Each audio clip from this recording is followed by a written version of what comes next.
pleased to be presenting information to you today related to surveys along with my co-presenter, Allison Nichols, and I'll let her go ahead and introduce herself now as well.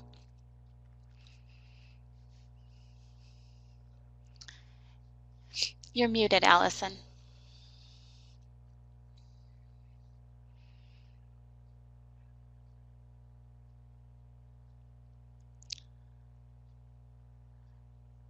Okay, so I'm not hearing you, Allison, so I'm just going to keep going. Hopefully we'll be able to get your line unmuted in a little bit. In the meantime, we thought that we would start today by getting a sense for who's all joining us. And so it looks like we have close to 70 participants so far, and we wanted to know really how familiar you all were with using surveys. And so we simply asked about your level of familiarity, and it looks like we have a good portion of you appear to be very familiar with surveys. So we'll be interested today as we go along. If you do have something to add or something you feel, some best practices that you've come across, feel free to share it with us all in the chat box. As we go through today, we'll also be leaving some opportunity to ask questions and to get some feedback from you, hopefully at the end. So we're going to go ahead and get started. I want to start by just talking a little bit about logistics and relevant information. Allison and I are presenting today as members of the Community Resource and Economic Development Indicators team. Several years ago, a team was put together to be able to measure impact more effectively across states, regions, and the nation. And from that has come this team and webinars and information and so on and so forth. So if you'd like some more information about any of this, you can go to this website, which is located at the Southern Rural Development Center. They host all of our information there, which we're very appreciative for, which lets us actually move on to talk about who we need to thank. Oftentimes at the end of a webinar, we run out of time, and so I wanted to make sure we had the opportunity at the beginning to mention the Southern Rural Development Center, including Rachel Wellborn, Miranda, and Catherine, have all spent considerable time and effort and energy to help us host this and put these webinars on. So thank you to them. Additionally, today, I want to go ahead and thank Charlie French from the University of New Hampshire and Scott Chasden from the University of Minnesota. They were gracious and shared their work and survey questions with us, and you'll be seeing their examples, their examples throughout. If you do have something you want to share with us, please go ahead and use the chat box. We will, as I mentioned before, take a couple breaks for questions and try to respond to you. We do have quite a few participants, so if we don't get to you, I'll apologize in advance. Hi, Allison. We can hear you now. I also wanted to mention that we did provide the... That's okay. We did provide the presentation for you to download. You should see it in the bottom left-hand corner of your screen. Go ahead and if you'd like to have that for future reference, you can download it off of our webinar today. And then lastly, at the end, once you close out of the screen, there will be an evaluation that will pop up for you. So we want to make sure that the work we're doing here in the indicators team is really that our topics are relevant and interesting to you. And so we've created a survey for you to fill out.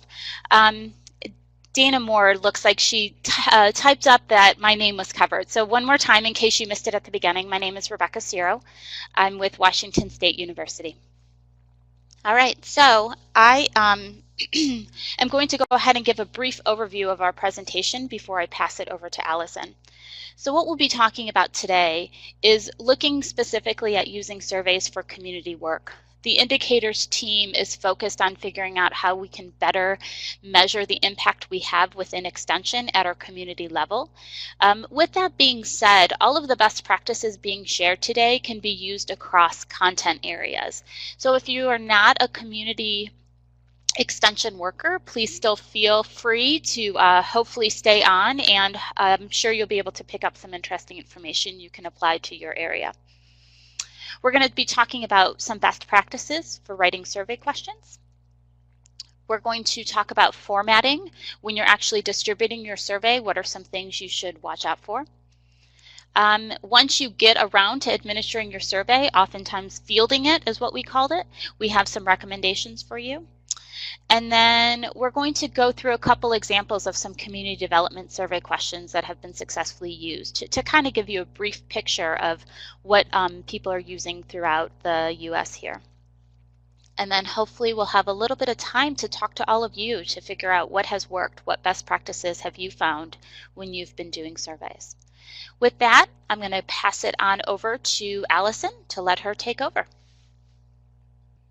Good afternoon. This is Allison Nichols at West Virginia University, and I'm going to spend a little bit of time of talking about the uses of survey in community work. So there are generally 3 reasons for using surveys, and all 3 of these reasons are applicable to community work. The first reason, the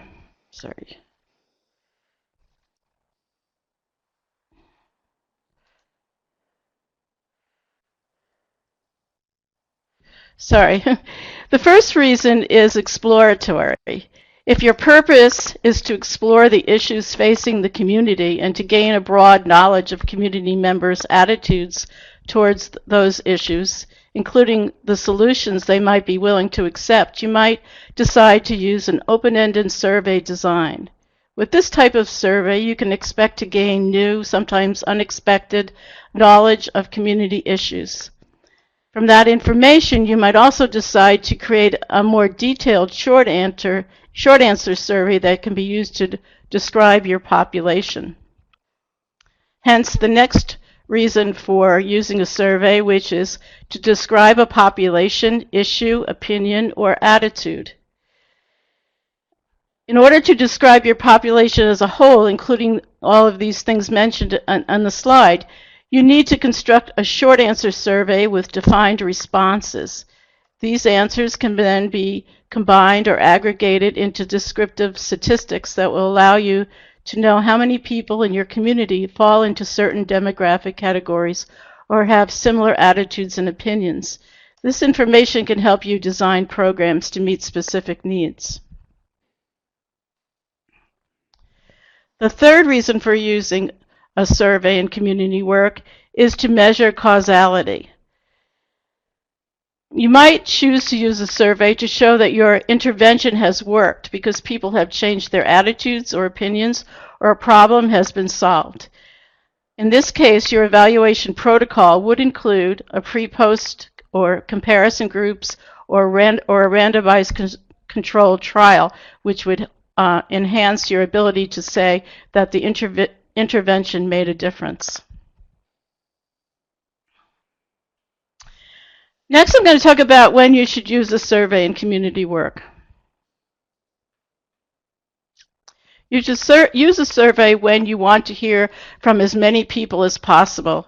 It's the best way to get a large group of people to answer your questions and for you to be able to aggregate their answers into a description of either their answers or their characteristics. You should also use a survey when you want to collect data on a large quantity of topics and issues.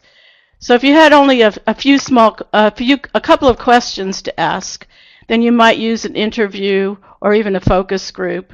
But when you have a large number of topics and issues, the best thing to do is to use a survey.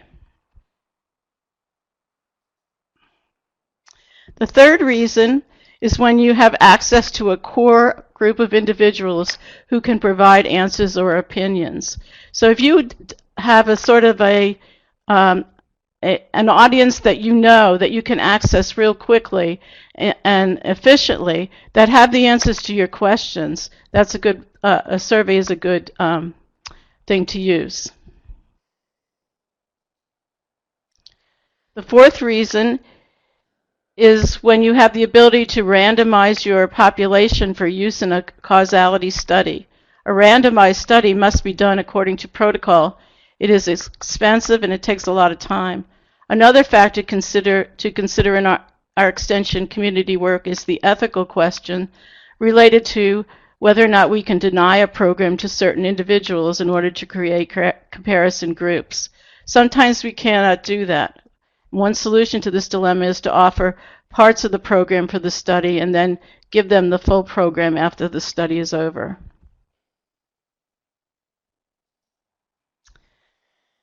And lastly, use a survey when you have access to appropriate analytical tools and or statistical expertise. Collecting data and then not using it is not fair to your clients. So be sure you are able to analyze it appropriately before you decide to collect it. Most of us can at least do descriptive analyses using Excel or other readily available databases. However, if you are interested in doing a causality study, you need to have access to a statistical database and have basic knowledge on how to design the study and analyze the data. If not, then you need to find and often pay for someone who has that expertise.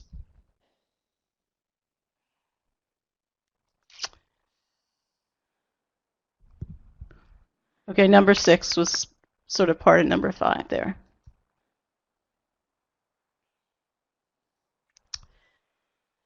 So next, I'm going to talk a little bit about things to be concerned about when using a survey. The first is poor survey construction and administration can undermine otherwise well-designed studies. You need to be sure that you are asking questions in such a way that will give you the answers you are looking for. If you want to measure a particular construct, such as community involvement, look for existing assessments that have been previously validated and that we know are reliable and that can actually measure the construct that you're interested in.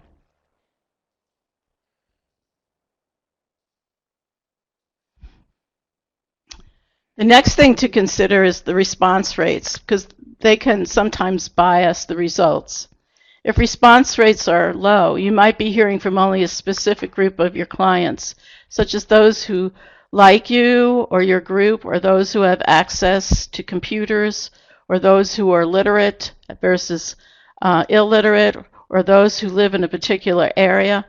So good planning that involves choosing the best methodology and implementation strategy guard against this problem. Be prepared to implement procedures to increase response rates, such as using multiple methods, sending reminders, and offering incentives.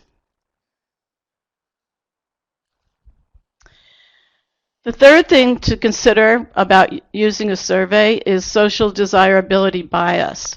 This can lead people to respond in a way that makes them look better than they really are.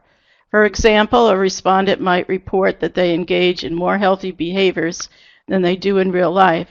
This is actually a very common thing in the world of gerontology research because older people tend to rate their health higher than it actually is.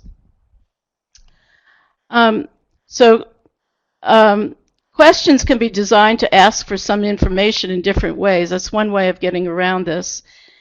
And even the placement of questionnaires within the survey can help solve this problem because we sometimes respond to a question based upon the questions that have been asked previous to that question. Using more than one data collection method also helps overcome this bias.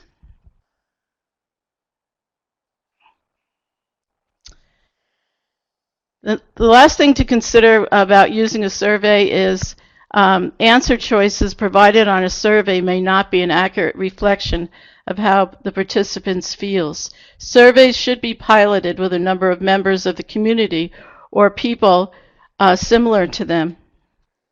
Oh, I'm sorry.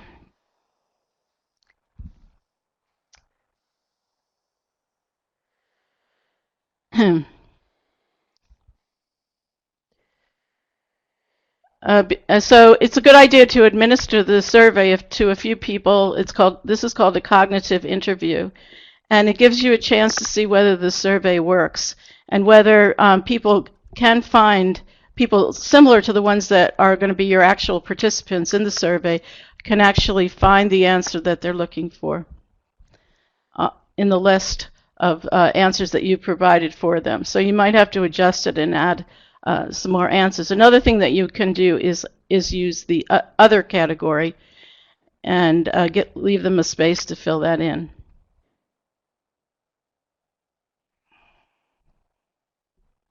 Okay, I'm going to turn it over to Rebecca now.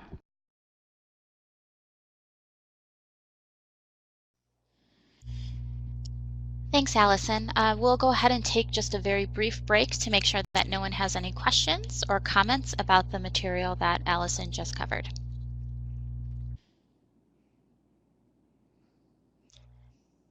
It's always so hard to be patient on webinars. I see someone is typing, so I'm going to go ahead and give that person just a minute to finish before we go ahead and move on.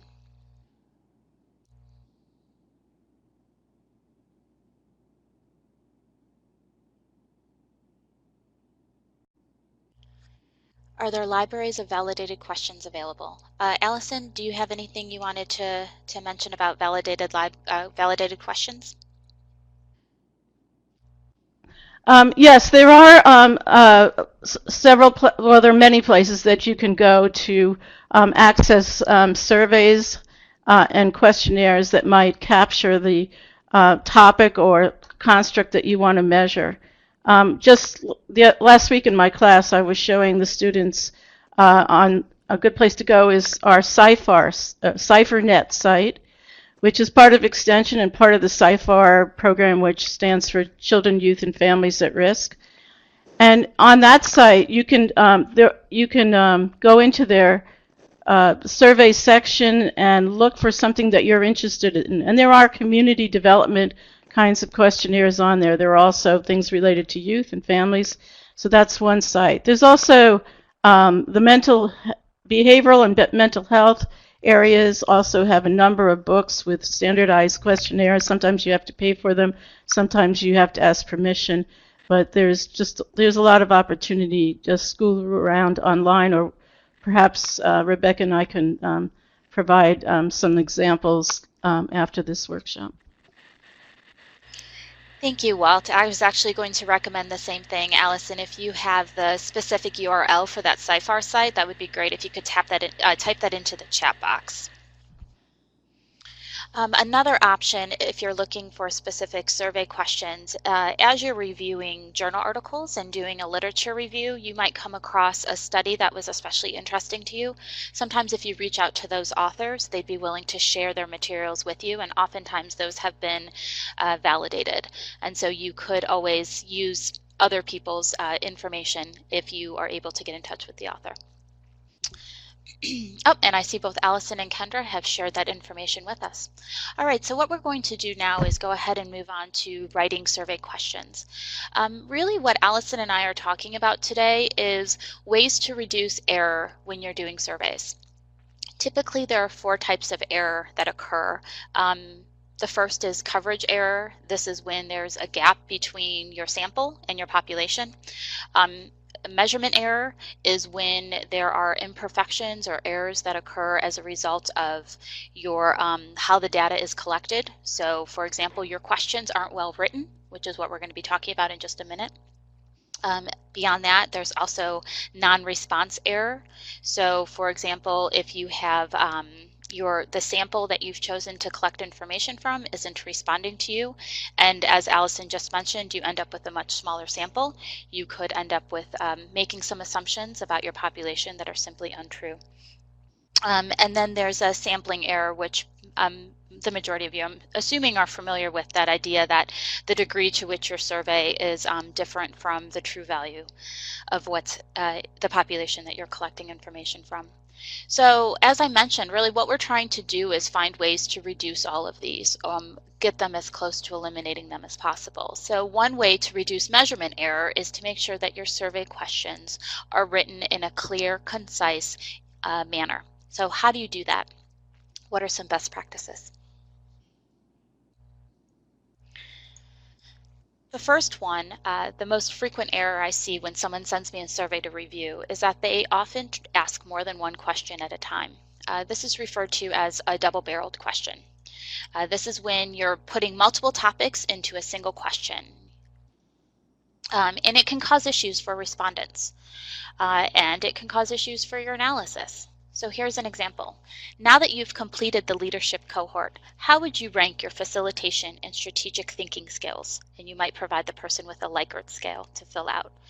Well, if they're looking at that question, the respondent is saying, well, maybe I feel one way about my facilitation and a different way about my strategic thinking. So when you receive the responses that Likert scale, you don't know whether they said they're feeling especially confident about facilitation or strategic thinking, or perhaps both. By having a single concept in a question, you eliminate this from occurring. What's another best practice? Make sure when you type your questions, you provide mutually exclusive choices to your respondents. Multiple choice responses should allow a respondent to make a clear choice. So you want to review your survey questions and identify ways that respondents could get stuck with either too many or no correct answers. I can't tell you the number of times I've received a survey and it's had response options like the following. What is your age? Ranging from 20 to 30 to 50 plus. However, if you fall in one of those between categories, how do you know if I'm 30, do I answer A or do I answer B? By making sure you eliminate any overlap between your answer choices, you make sure that this doesn't occur, and as a result, people will be able to answer the question correctly. Another best practice is to be direct and be specific. If you have too vague questions, your usefulness of the information you collect isn't going to be helpful to you. So for example, you want to make sure that respondents know specifically what you're asking. So you don't want to say, what suggestions do you have for increasing leadership skills and knowledge in our county? If in reality, you really want to know, using the following list, please identify the leadership classes you're most likely to take if offered by our board in the next 6 months. Very different questions. Now, there are times when it is appropriate to ask an open-ended question, and that's okay. If, however, you're looking to specifically determine what classes you should be offering your community, then you want to make sure you give those list of options. In addition to asking specific questions, you also don't want to use acronyms. You don't want to use language that isn't going to be clear to the majority of your respondents.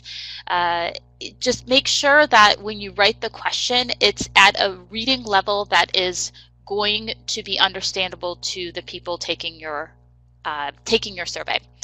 There are several different options out there to run reading level checks. I recommend that you use them. Another best practice is to include a prefer not to answer option at times. So for example, your respondent may not want or be able to provide the information you requested. These specifically we find come up with questions about income, occupation, finances, family life, personal, and especially these days, political and religious beliefs. If you are asking these questions in the survey, number one, make sure that they're necessary to ask, that you're asking them for a reason, that you're not just asking about someone's finances just because you're interested, but because you specifically plan to use it in some way.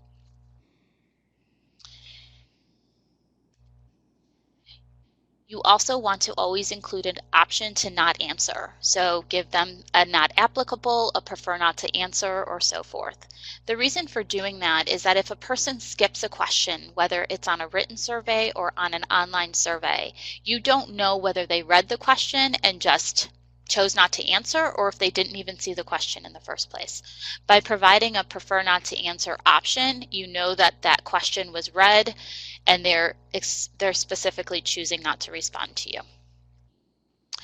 This also helps to encourage people, how to best phrase this, so that people don't get upset or angry at your survey and drop out. So it helps to reduce dropout rates as well. If someone is answering a set of questions and they don't feel comfortable with them, knowing that they can skip them without any kind of pushback from the survey, from the person surveying them, it helps to encourage people to really be more responsive and to finish out your survey. And you also, for best practice, would want to avoid leading words and biased terms. So you want to make sure that as you write your questions, you don't encourage a person to answer in a certain way. So subtle wording differences can produce really large differences in results. If you are framing a question a specific way, you may unintentionally get people to answer more positively or more negatively than what they really feel.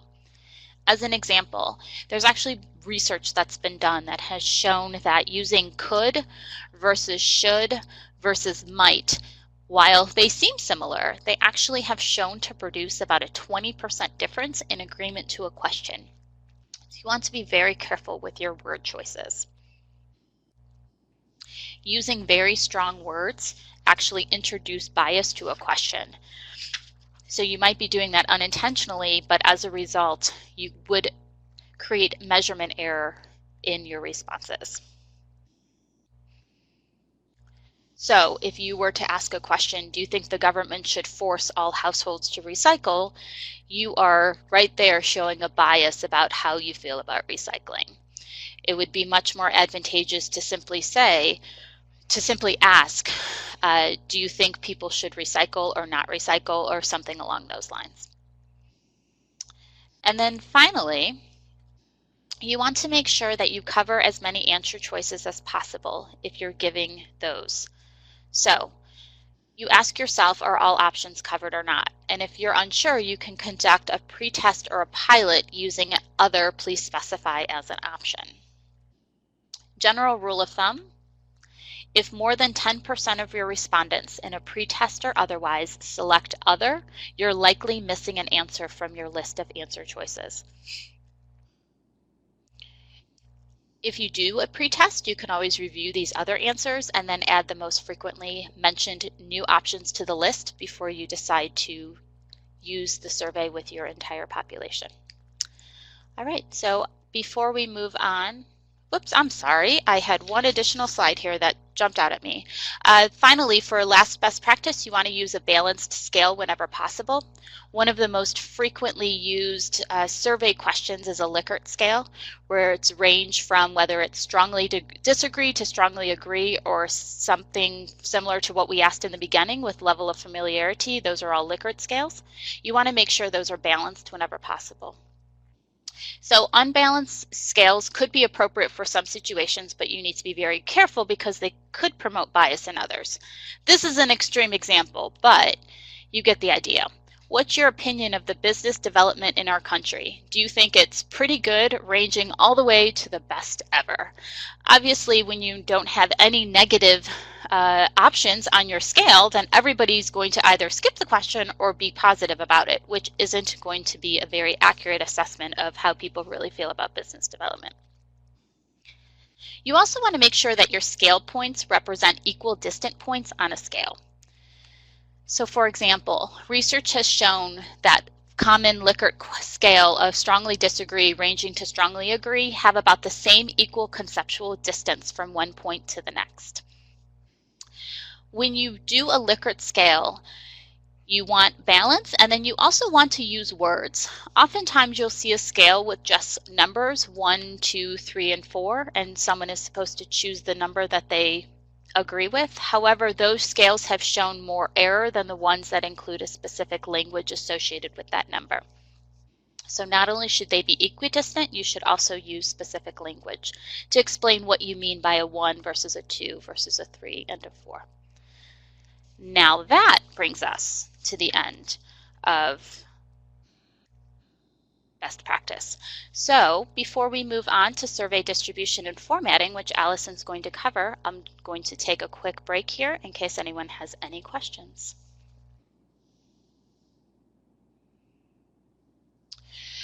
Kelly asked, rule of thumb for developing response scales, negative to positive or positive to negative. People tend to have a favorability of going positive to negative. The most important thing is to make sure that you're consistent throughout your entire survey. So if your survey starts with positive to negative, you want to make sure every single question is that way. However, it looks like Walt is also typing, so he might have something to add, or Allison could also add to this conversation. However, my experience has been that, like I said, people tend to move from positive to negative. Walt's asking about even or odd number scales. So typically I use even numbered scales. The reason for that is that oftentimes that middle number becomes the most popular because it's considered to be middle of the road, whether it's a neutral or neither agree nor disagree. And I have found that it reduces the usefulness of the question. Unless it's an extraordinarily controversial question, the majority of the questions that I survey on, people should be able to have a response from one end or the other and not fall in the middle. With that being said, I will sometimes have on the far side of my scale a not sure or choosing not to answer or unaware of this topic or whatever it may be, so that people who don't know the question or don't know about the specific topic can eliminate or cannot answer. But I typically go with even scales. Yes, Debbie. So even numbered, but still offer a do not want to respond, because a not wanting to respond is different from a neutral. A neutral is saying you don't have an opinion one way or another. A do not respond is you're choosing not to give an answer to that question. All right, with that, I'm going to go ahead and turn it over to Allison, who's going to talk about survey distribution. Okay. So we're going to talk about two kinds of surveys that are used most prevalently today. And the first one is the online survey, which I know a lot of people use and is becoming more and more popular. So why would we use an online survey? Well, the first reason would be to gain access to groups and individuals who would be difficult, if not impossible, to reach through other channels. It's becoming more and more difficult to get addresses and telephone numbers for participants in our programs, but more and more we are putting together listservs of emails or texts or telephone numbers used for texts. So they can be, more and more they can be used to find people and to create a population that's more inclusive than it might have been with one agency's mailing list. I'll give you an example. I recently worked with a literacy team that we have in West Virginia to ask whether or not service in the community, service in college through service learning impacted service later on in life. And to find the population for that, we had a large database from our Energy Express AmeriCorps project of college students who had given service here in West Virginia. But we were able to add to that the listservs of other organizations also doing service, and also add to that contact with this age group on Facebook and other social media. So there's an example of expanding the population through an online questionnaire. The next reason for using an online survey is to save time, both yours and the participants. In the old way of doing it through the mail, of course, it took a lot of time to address envelopes, put stamps on them, put them in the mail, wait for your respondents to get them, and then get them back.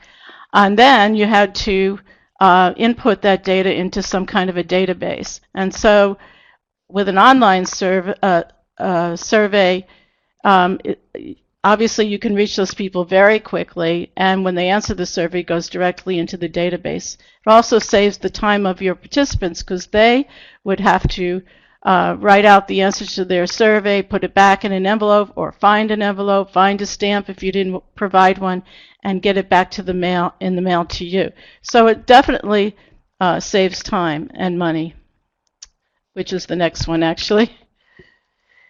To save money. So it obviously it costs a lot less money. We all have computers today, we have telephones, we have tablets, we have ways to send out these surveys, and without a lot of the costs that went into the paper survey in the past.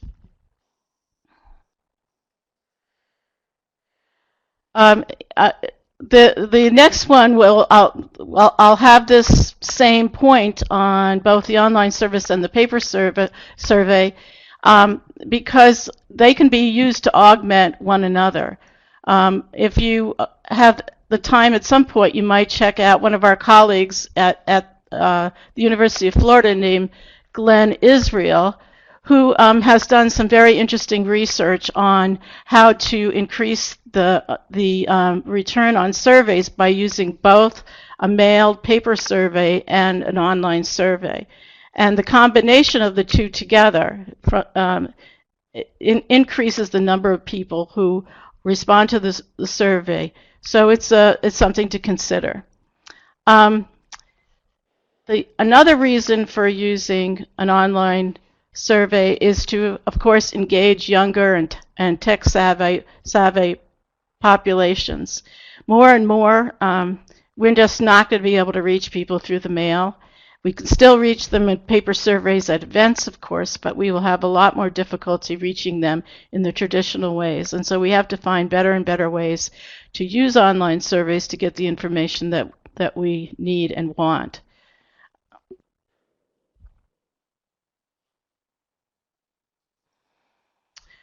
So why would you choose to use a paper survey? Because we're still using them a whole lot. Well, one reason is so that we can conduct face-to-face evaluation at events where you have a captive audience. Once people leave the event, the chances of them answering a survey are going to become less.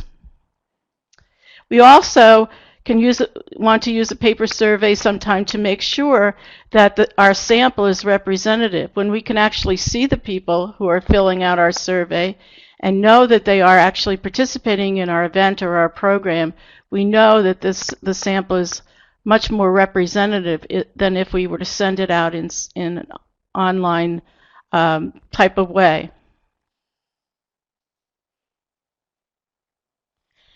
It's also a good idea to use a paper survey when we have access issues. In Extension, we do a lot of work in rural areas. Most of our work is done in rural areas, and so there are issues related to participants having access to online sites. There's also problems. They might start a survey and get cut off. They don't have the broadband means to do a lot of this kind of thing. They may not have computers at home. They might have to go to a library, etc. This problem is becoming less and less, but it's something to consider with our population. Using a paper survey is also sometimes a way to draw a personal connection between your research and your organization. When they get something in the mail or it's handed out to them at an event and it's on the stationery of your institution and they know that the director of extension would like them to fill this out, or their extension agent would like them to fill it out, somebody they know and care about, they're more likely to do it. And so the papers, this can be also done online, of course, but the paper survey still has a way of giving that personal touch. It can be you can include some other kinds of material with the survey, and there is research that has been done to show that when people get just some like we all know that when we get surveys with the little address stamps, or we get a request to give money, we're more likely to do it because we feel a connection to that organization, or we feel some guilt maybe in that they're sharing this with us, and now we should share something with them.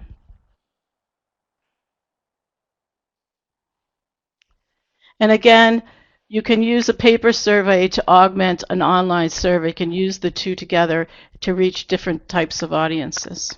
But be sure they match. That's the important thing, that these surveys are collecting the same information.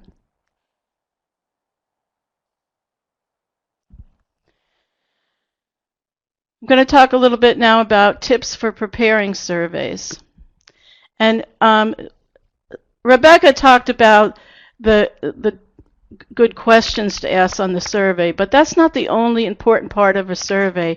The survey is a document, it's visual, it draws people in. I was telling Sarah the other day that a number of years ago I went to a session that Don Dillman presented at the American Evaluation Association. He's kind of the guru of survey writing. He's at Washington State, where Rebecca is, and he put up on the screen the ballot from Florida that had been used in the county that voted so heavily for Buchanan over Gore and Bush.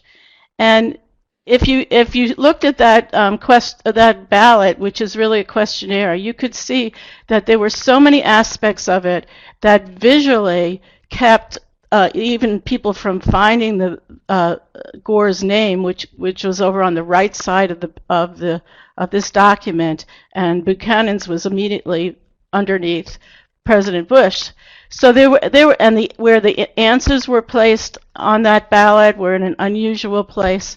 So there's just a lot of visual aspects of the questionnaire that hinder getting the answers that you're hoping to get, or augment getting the answers that you are hoping to get.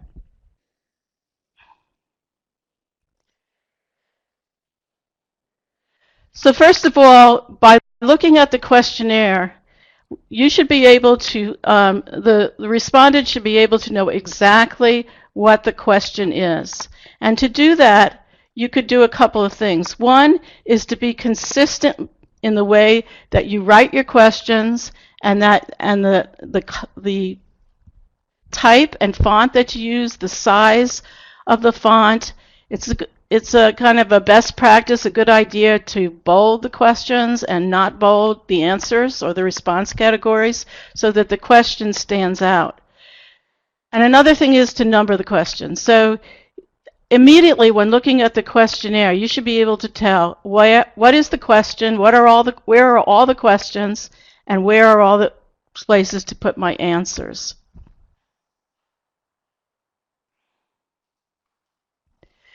It also should be very clear how many parts the question has. So there are some questions that there's an overall question, and then there are smaller parts underneath that question. They all are part of that one question, and you should be able to, while looking at the questionnaire, be able to see that those parts all belong to that question. You should be able to see where your choices should be put. So where your answers should be put, and they should be consistent. If you're going to have them over on the right, they should always be on the right. If they're going to be on the left, they should always be on the left. It should be, you should visually always be able to tell where to put your answer. You should also be able, always be able to tell it in what order the information should be read. So, in other words, you should, in almost every question, you should have the question and some instructions on how to answer the question, and then the answers. So they should fall underneath one another.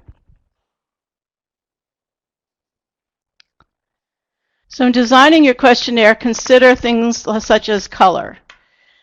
There has been some research done on color of paper, and it has found to have no effect. So you can do your questionnaires in whatever color paper you would like, or the background on your questionnaire. The only thing is that you should consider your population. So for older adults, there are certain colors that should not be used for older adults because of eyesight issues or people with visual impairments. But so the important thing here is to understand your population and just make it as accessible as possible. Generally, white is best, but there's nothing wrong with using a color background. But do not use color font. Color font can be confusing. It can make people skip things, and so avoid color fonts. In addition to the color fonts, also avoid reverse fonts.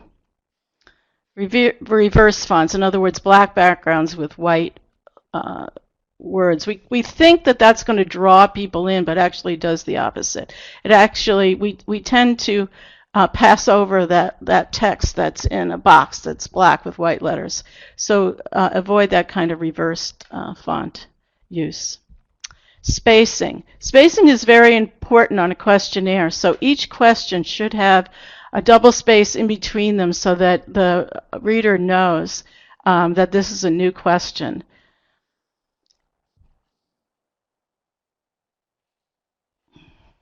So I mentioned fonts. Just be consistent. Use the same font throughout. Although you can use different sizes, the question can be in larger size than the answers. It could, as I mentioned, it could be bold. In fact, I think that's a best practice to have bold questions so that they can be found easily. But be consistent with the fonts and try not to be too fancy. Numbers and symbols are important on questionnaire. I mentioned numbering the question, so a person should be able to know that they're at question 1 or question 35. They should be able to know that they haven't missed a question because they have been numbered. The other thing is symbols are real important to use on questionnaire. So if it's a paper questionnaire, you would often use arrows. If you had a question where you only want men to answer, not women, then you would have a question that said, "Are you a man or a woman?" And then if it says women, if you check woman, then there would be an arrow saying, "Go to question 22." Skip question 21 and go to question 22. So you would use a verbal cue to do that, but you could also use arrows that actually bring their eye down to the next question that they can use.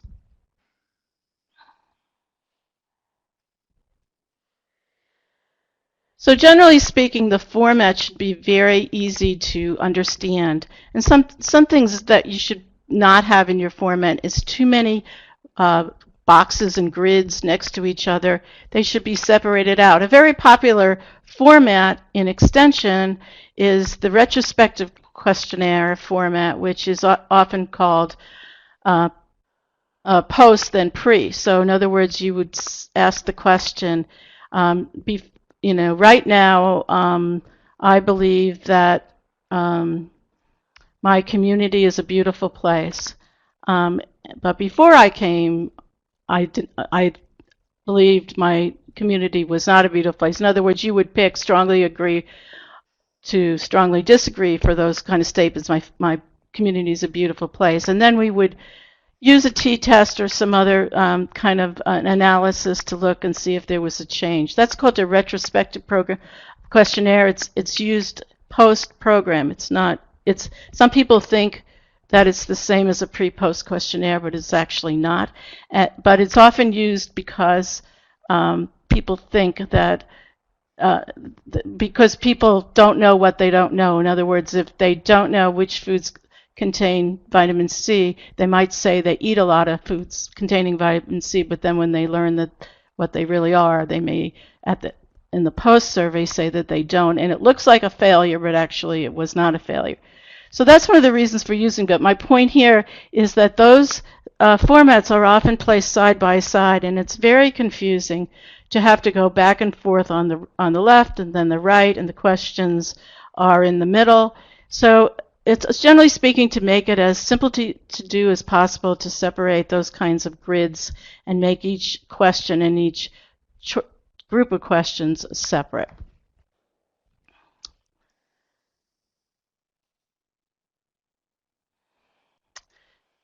I'm going to do a few tips for creating online surveys, and the first one, probably I think one of the most important, is to do the survey on paper first and make sure that the questionnaire follows the best practices of survey writing, because it's not going to make it better when it's online.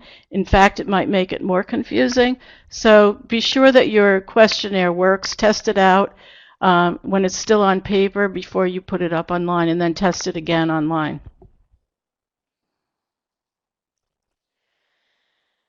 You're going to need to select an online software that offers the type of questions that you want to use. And most of the online softwares have a variety of types of questions. They have Likert scales or Likert scales. They have semantic differential scales, which are opposite words placed on each side of the page with numbers in between, and you select the number closest to how you feel about those words. And so, in other words, older people are walk fast or walk slow, and then you would pick the number closest to the word that answers the question. That's called a semantic differential. There are checklists. There are text boxes that you can fill in for qualitative responses. There are drop-down menus. And you can filter questions like the example I gave in saying that only men should answer this question. That can be done by filtering the answer to are you a man or a woman, and then having it move to another page where the men answer a question so the women never actually see those questions. Most of the software that's available, it can do most of these things. They are very different in cost, and they're very different in their ability to analyze the data. So basically, the more expensive, the more likely it is that it can do more robust analysis. So you need to make decisions as to what you can afford, what you need, and also what's available to you. At our university, we have Qualtrics available to us, which is one of the more robust online survey builders, but not everybody has that. And they might need to use SurveyMonkey or something like that. There are some products that support multiple language also, so if you work with Spanish-speaking populations, some software will translate it into another language, and I would recommend that you show it to someone at your university that has expertise in that language just to make sure that it's been translated correctly. Some of the online survey builder software brand them with their own logo, and you may not want that, so that's something to consider. I think, I don't know, I haven't used SurveyMonkey in a long time, but I think that they do that. Qualtrics brands it for us with West Virginia University. So those are some things that you might want to consider. And Allison, I'm just going to do a quick time check on you right now to let you know we only have a couple minutes left. Oh, okay. All right. So do you want to just move then on? Is that my time or the entire time? Nope, the whole time. It's about 8 minutes still. So okay. If you want to move through your next couple slides quickly, go ahead. I just wanted to let you know. Okay. So then just make sure that your survey can be used on different types of computers and tablets and phones. I'm going to put these up here, and just to say that you need to, it's a good idea to send out an email or a letter with your surveys, and you should follow the guidelines. If you're doing IRB, you should follow those guidelines and make sure that the letters are engaging and draw people in and are branded appropriately. For face-to-face surveys, the important thing that I'd like to say here is to protect the privacy of your respondents, to be sure that you have them seated far enough apart so that they don't feel like someone's watching them do it, and might be even putting some people in different rooms. But and please use a single-sided format. I should have said that earlier if you can, because the backside of surveys are often missed. Collect and protect your surveys and get them entered as soon as possible, and keep them around as long as your research is going on, or until your data is safely inputted into a database. Okay. Rebecca, you're on. Sure, thank you. Okay, a couple people have asked some questions, Bryce, about sending automation tools. Oftentimes, if you're using an online survey, like Qualtrics or SurveyMonkey, yes, you can set up an automatic, and I will often set up those autos to send 7 days after the original survey so that I don't forget about it myself. So that's one of the most useful tools to use in that sense. Dana is asking about sharing the slides. Again, you can see on the left-hand side of your screen at the very bottom there is an upload file available documenting community outcomes. If you can't access that, feel free to email Allison or myself and we'll be happy to share that with you. The last thing we're going to cover today is going to be survey administration and fielding. And so really quickly as we're moving through this, unfortunately webinars are always tough to time. I wanted to mention the idea that when you're administering your survey, some ways to help increase your survey response rates would be to communicate with your respondent. Survey research has shown that topics of importance to the respondent typically gets more responses. So if you're telling the respondent that they are going to get something out of it, to a benefit as well as what's important to them, then they're often more likely to respond. So we've shared an example here from Charlie French at the University of New Hampshire on ways to communicate effectively with your respondents. And really what this script says here is your thoughts matter and what you have to tell us is important, so please do so. Oftentimes using incentives is a very helpful thing to do. A type of incentives, whoops, for some reason that's skipping on me. There we go. Types of incentives include things like cash, gift cards, or in-kind donations you might have received from someone in the community.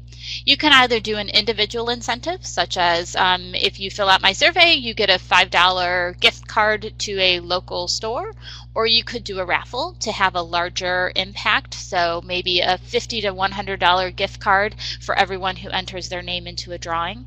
Or you could do it if you're looking at groups or regions. That's sometimes a way to increase response rates. If applicable, don't forget to go through your institutional review board. A lot of times when we're dealing with using incentives, it's important to make sure that we're doing that appropriately. Also, don't forget about timing. If you're sending your survey online, make sure that you do it mid-morning on a Tuesday through a Thursday.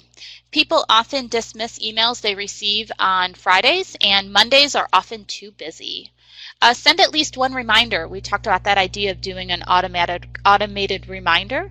And then you want to do that whether it's an online or paper survey. So make sure you're budgeting enough dollars to send a follow-up survey reminder to everyone who hasn't responded by mail, if that's what you're doing. And you also want to avoid fielding your survey during common cultural holidays or breaks. If you're looking to talk to students, don't be surveying them during summer break. And then you want to make sure you personalize. You address the invite to the individual and you use a name, email, or return address that the respondent will recognize. They're more likely to respond as a result. Last thing we want to talk about today is to familiarize yourself with the tailored design method. Dillman, which Allison has already mentioned, has done for many, many years now, gone through to really talk about many ways to help increase survey response rates. We can't recommend this book enough. It really looks at using different survey procedures, whether that's single mode or multi-mode, and really encourages people to find new ways to increase your response rates. We are getting to the end here of our time, so if there's anyone who has any last questions, now would be the time to enter it. We didn't have the opportunity to share our questions with you or to get feedback from you, unfortunately, but as I mentioned, we did share our survey, or I'm sorry, our entire PowerPoint, and so if you want to upload that or download the PowerPoint from us, you'll be able to see those example questions. Bryce asked, do we have a questionnaire design document with example questions for behavioral change? I don't know whether Allison does or not. We can look into that. I will say that there is some recent research by Scott Chasden that he published an article in Journal of Extension that talked about behavioral change. So I encourage you to go look that up. It was published in April of 2016. That might be helpful. And there's a really long question here from Nancy asking Allison a question. So people are probably going to be signing off. I want to remind you before you do to make sure you fill out our survey at the end, and then I'll turn the floor over to Allison. Go ahead. The question is about a cognitive interview, and the cognitive interview can be done in two ways. One is to have someone sit and fill out the questionnaire and then ask questions to you about where to put their answers, etc. And the other thing is for them to complete the questionnaire and then tell you what was good about it, what was bad about it, and what things you should consider. So it's just basically letting someone taking the survey and giving you feedback from that.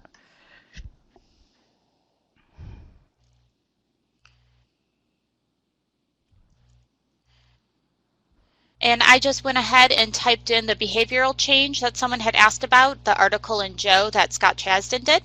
I do want to thank everyone for their time and attention today. Thank you again to Rachel and SRDC for hosting us.